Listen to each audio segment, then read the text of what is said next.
Why, hello there, sir. Would you like to buy Overwatch? Because now it's 50% off. But why, ladies and gentlemen? And it's 50% off forever. I think maybe. It's because we're trying to make as much money as possible before we go free to play. Ladies and gentlemen, hello and welcome to the channel. I am Stylosa. All right, this is another Overwatch news video. I know you guys love these, so let's get ready for another one.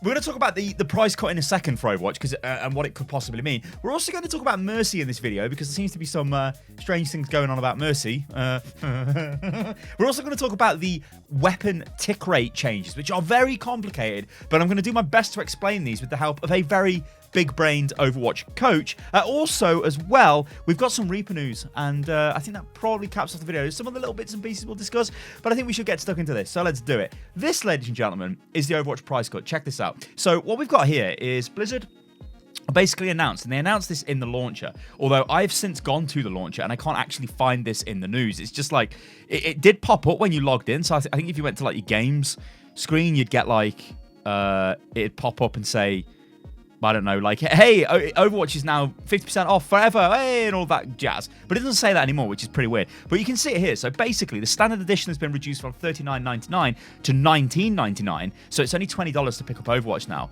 And now you got to think, it's 3 years old. So the Legendary Edition, which comes with the skins like the Bastion skin, the Soldier, the Widow skin. Does it come with anything else? Oh, the Reaper skin as well. That's been reduced to $39.99 from $59.99. So these are pretty huge drops. I mean, it's 50% drop. The question is, why do this? Why permanently drop the price of Overwatch? Now, I think it's obviously because Overwatch player base is probably declining. So let's try and drop the price to incite more people to, or maybe not incite, and that's probably not the word, but sort of make it more appealing to join, lower the barrier of entry sort of thing. And that's fine. You know, I'm cool with that. I want to see more people playing Overwatch.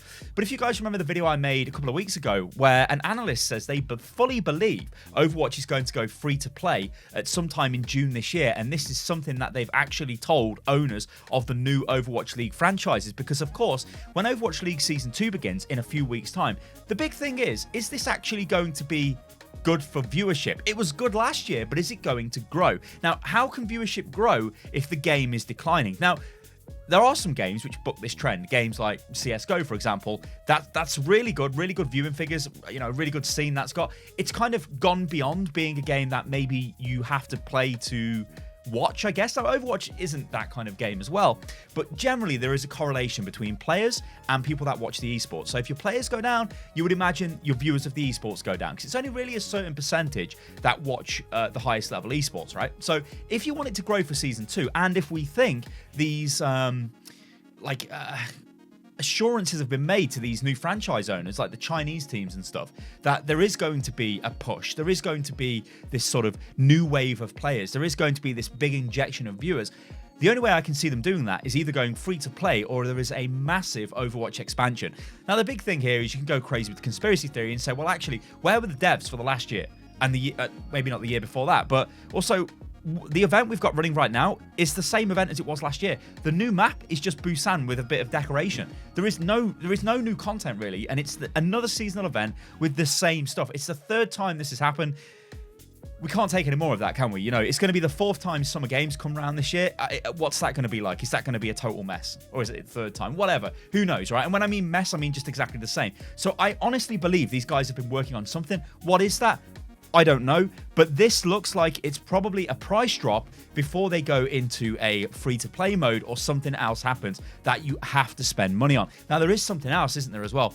Think about Overwatch League. Think about the All Access Pass on Twitch. Now, last year, that wasn't that great. This year, we're expecting it to be better. So that's another way of trying to get more money out of people. It's almost like an expansion in a way. Hey, pay another $20, $30, get the All Access Pass. Hey, you know, you're buying an expansion in a way there to the esports scene of Overwatch. It's interesting, isn't it? But all of this stuff goes on behind the scenes. I know this isn't actually, I don't think this is related to the devs themselves. This is more like business decisions. People looking at injecting, I guess, like more player base in. If these assurances were made to Overwatch League teams, then yeah, who knows, ladies and gentlemen. But this is very interesting times for Overwatch. I think 2019 could be a really funky year for the way we play this game.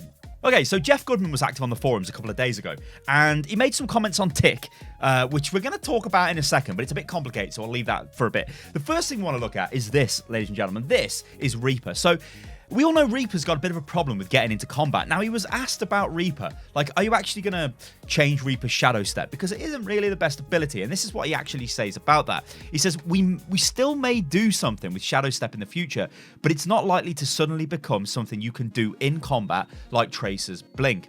It's meant to be a way to sneak behind enemy lines, to drop on them or otherwise ambush them. In the past, we've buffed it towards further reinforcing this direction, like increasing its range and reducing its sound range.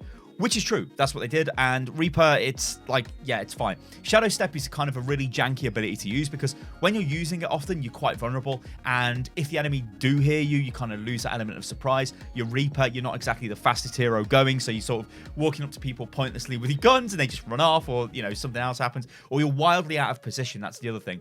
When you Shadow Step, you're like far away from the team and you've got no way to sort of get out. Yeah, you could use Wraith form, but that's not really going to allow you to escape if you're getting heavily pressured. So I still think Reaper still suffers from this. I think new Reaper is better than the old Reaper with a 50% lifesteal, but I still think he suffers from Reaper problems. He needs to be with the team, really. You kind of don't want to go off on mad flanks. I mean, you can do on ladder, I suppose, in some games and get away with it, but a lot of the time you want to be with the team, you want to be escorted into the fight, then you can start doing damage. Because you think of it this way, right, guys? How are you going to use Shadow Step to, like, attack, I don't know, like any 2 CP final point? They're going to see you coming in, right? It's going to be very rare that you manage to sneak in with Shadow Step. You're going to go in with the team. So you're not really using the ability. And it's like, I don't know. There's loads of examples of Reaper, but I still think Reaper needs something a little bit more probably. Okay, get ready for this then. This might blow your brain, but we're going to go through this. And I'm going to try and explain this fast and explain it simply, if that's even possible.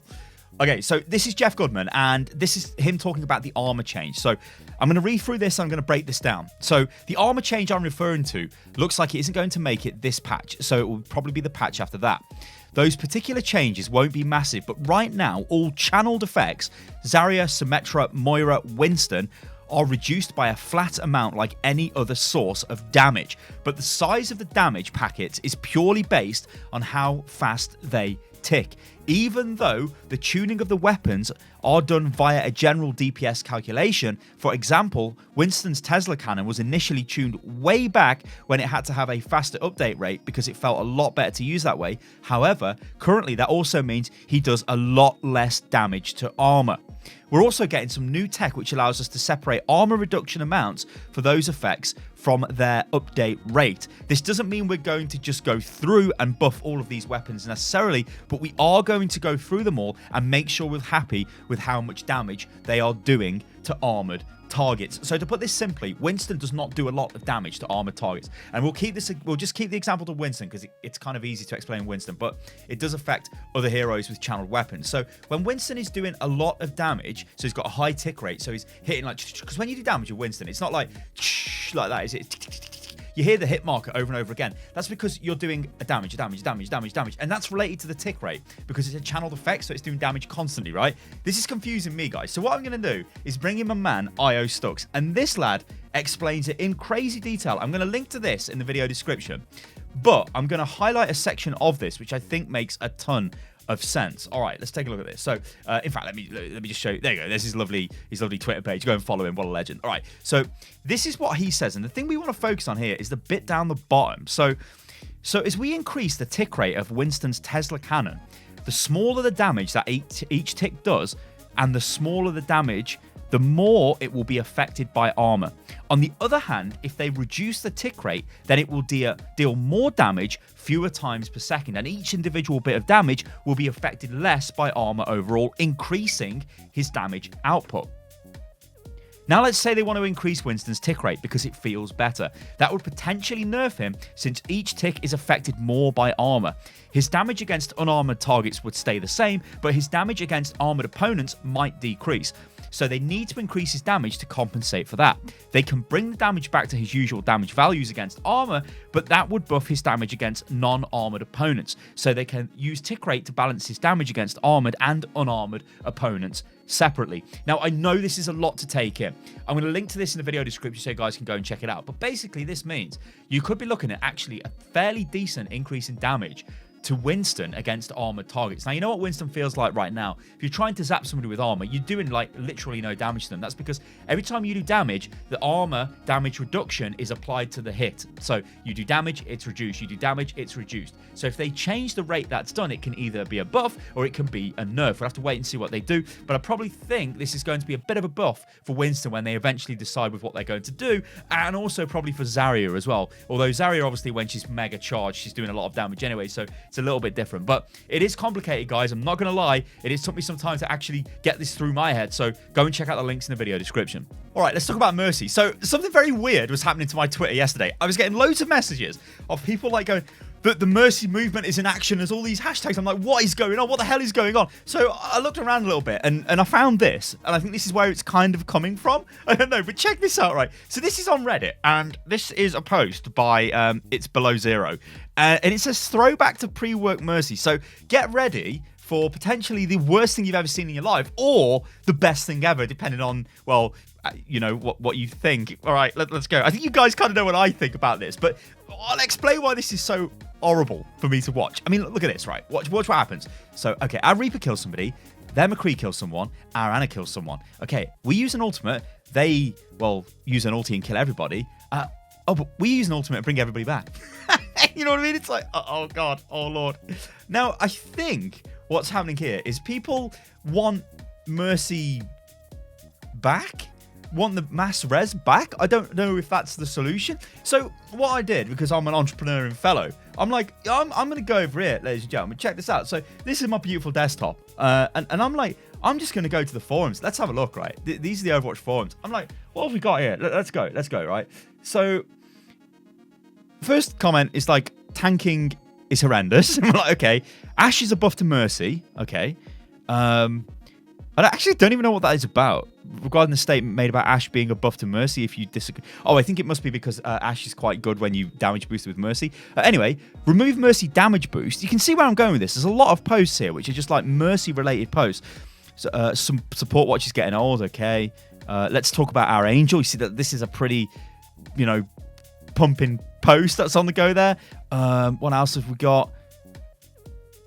Yeah, don't bring mass res back. So you can see there's a lot of stuff going on here. Now, I was actually going to do a video and talk to some people in the Mercy community about this, but for a couple of reasons that fell through. It's probably still something we can do in the future, and I think it's a debate we need to have. But when I look back at the stuff we've made on Mercy in the past, I focus on the last few months, I guess. Mercy is...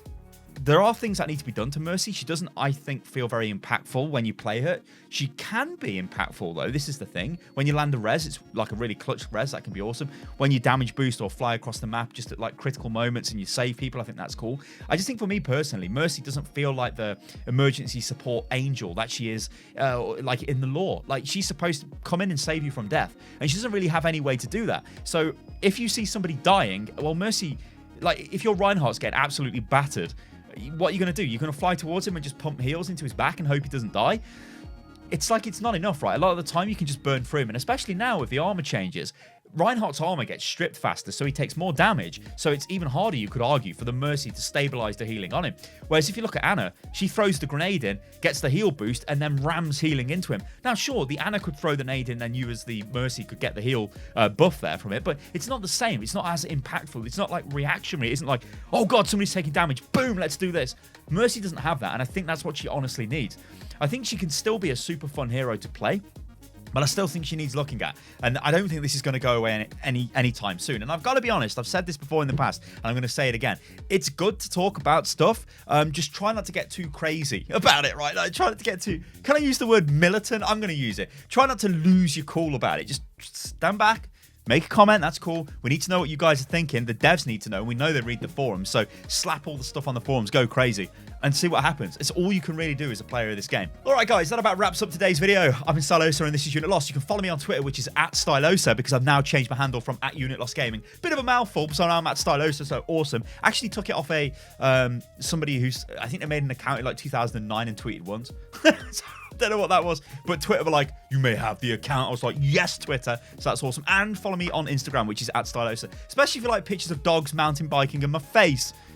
All right, I'll catch you lovely lot on the next one. Yeah, toodaloo.